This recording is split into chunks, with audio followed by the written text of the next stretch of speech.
Okay, so now we're going to move on to the next slide of assessing recent patterns of substance use.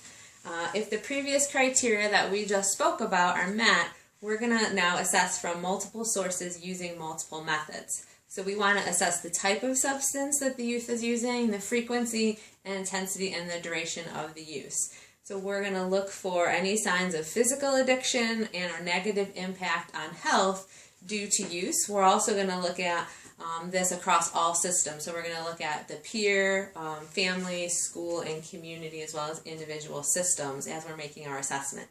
Typically, just like any other referral behavior, we would assess the frequency, intensity, and duration of use in the same way, like I said, as we do with any other referral behavior, pretty much right in the beginning of the case when we get that initial referral.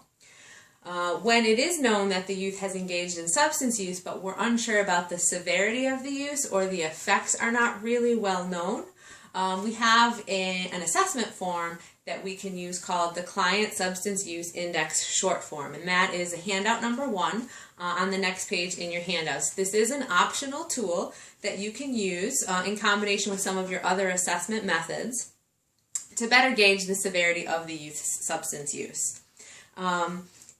If you guys want to turn in your handouts to the next page and take a look at it, the index can be used also as a great tool to help increase caregivers' awareness of the link between the youth's use and their functioning. So it's a really great tool to assess for that and increase caregiver urgency or engagement and alignment in targeting the substance use if that's a barrier that you may be hitting. So again, it asks a series of questions, 15 questions, and it's a tool that you could use. You could leave it as homework for the youth to do for you between sessions, or you could even do it in the session with the youth and the caregiver. Any yes response on the index would indicate the severity of the youth's substance use warrants some serious consideration as a problematic behavior, and that it would be something that we would want to potentially intervene in. But you also want to make sure you're considering the severity as well as the impact on the youth's functioning when we're determining whether or not we intervene. So a yes on one of the questions or two of the questions may not necessarily mean that we're absolutely going to need to address the behavior.